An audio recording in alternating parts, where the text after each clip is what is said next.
I'm ready to make a change. I want to make more money. I want to get healthy. I want to start a business. I want to spend more time with my family.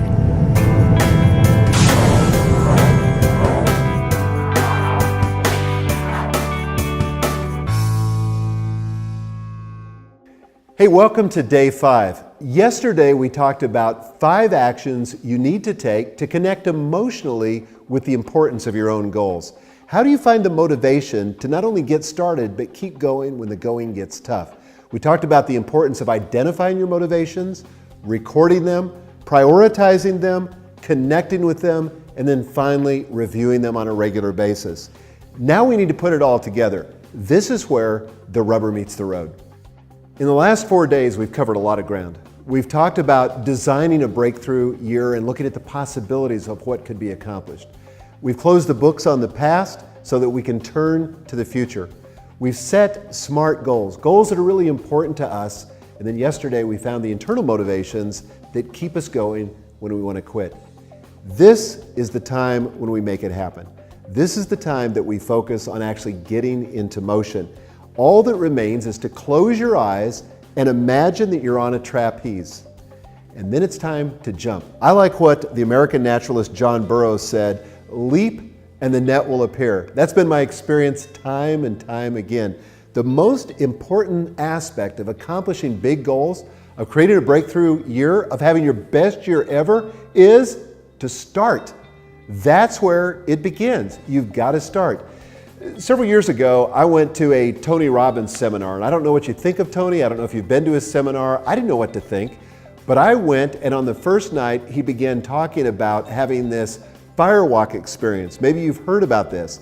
I thought naively that he was just using a metaphor, that he was talking about, overcoming adversity and taking on big challenges and the obstacles that you face.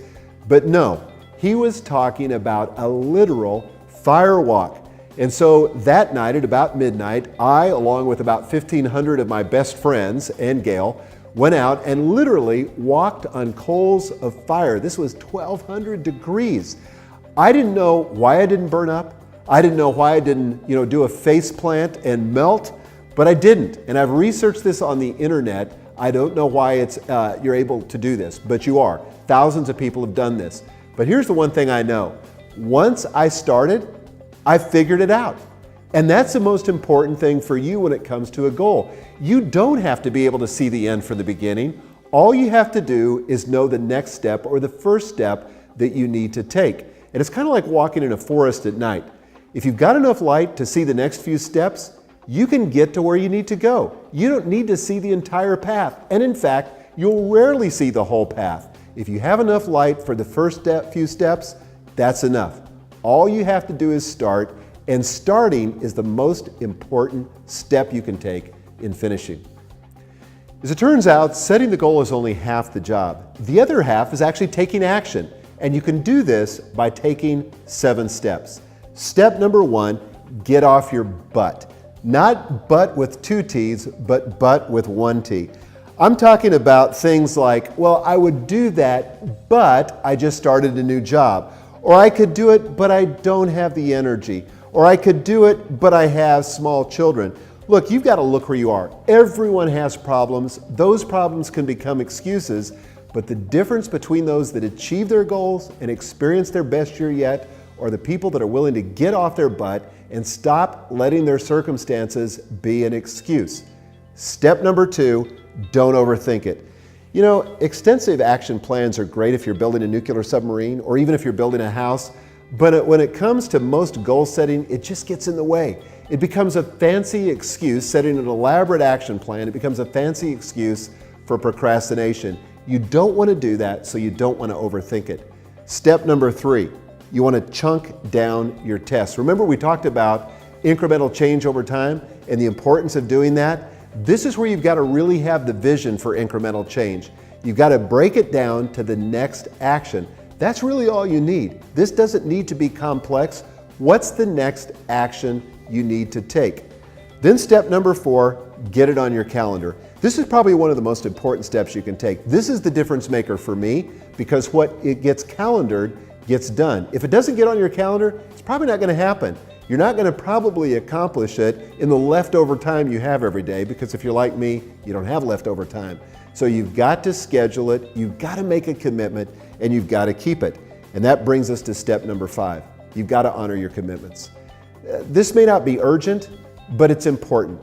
Your goals have got to be meaningful to you. You've got to take them as more than a goal. They've got to be a commitment to change. And if you're honoring your commitments, you're going to say no to the things that aren't as important. So you've got to treat them like a commitment. And then step number 6, maintain forward momentum. You know, progress makes you feel good. When you accomplish a few of those steps, as you're beginning to roll forward, then it increases your momentum. This is why you can't afford to procrastinate. Once you get started, you can't stop. You've got to grab that next action and keep it moving. Identify the task that's next and act on it. And I try to do these first thing every day. I try to do my most important goals, the steps that lead to those goals, first thing, because I know as the day wears on, as I get fatigued, I'm more likely to be distracted, I'm more likely to be caught up in a reactive mode, and you can't afford that. You've got to do the next most important thing if you're going to maintain momentum. And that brings us finally to step number 7, celebrate your wins. You know, I struggle with this, but it's important. If you don't celebrate the milestones along the way, you won't keep the energy that you need to actually cross the finish line and accomplish your goals and have your best year ever. So take time to celebrate when you accomplish a milestone, whatever it may be. Celebrate. Bring your family in on it. Bring your friends in on it, and just have a blast. If you do these 7 steps, if you take them, you really can make it happen. Okay, that brings us to the action plan. You know the drill. This is the most important part of what we do every day. And this is the most important action plan of all, because this is where you make it happen. I want you to take out your study guide, take out a pen, and I want you to write down your answer to these questions or record these steps. Number 1, identify the next action for each of your goals. Again, you don't have to have an elaborate action plan. All you need is the next action you need to take to move toward the goal that's important to you. Number 2, schedule a month's worth of appointments on your calendar to work on your goal. I'm telling you, this is gold. This is the difference maker. Put an appointment with yourself. I used to call this time in the alone zone, time when I was going to work on my most important priorities, my goals, so I could move toward them and not be caught up in what's reactive. And then third, schedule a regular time to review your progress. I typically do this once a quarter. You may do it once a month. You may even do it once a week.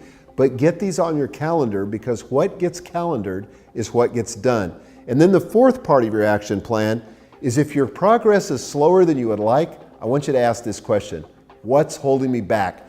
Identify that obstacle and get it out of the way. So there you have it. You're well on your way to accomplishing your best year ever. I don't think you're here by accident. I don't think you bought this course by accident. There's something big here at stake for you.